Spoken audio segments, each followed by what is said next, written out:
vous avez le droit de réaliser de fausses déclarations auprès de la CAF, de l'URSSAF ou du fisc. Depuis la loi ESSOC du 10 août 2018, vous avez parfaitement le droit de vous tromper, de rapporter une ou plusieurs déclarations inexactes.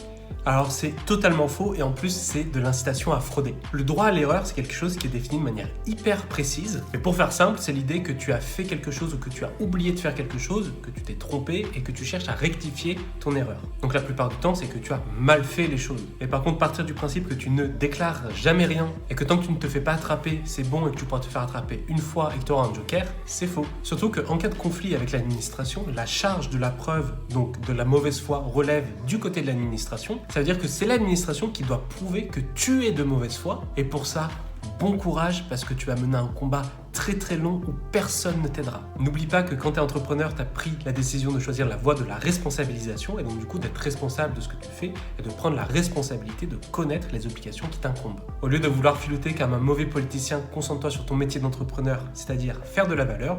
Et moi, je serai là pour t'aider à payer moins d'impôts, optimiser ta rémunération. Abonne-toi parce que ça, c'est pas une erreur. C'était Julien Pisca. La bise!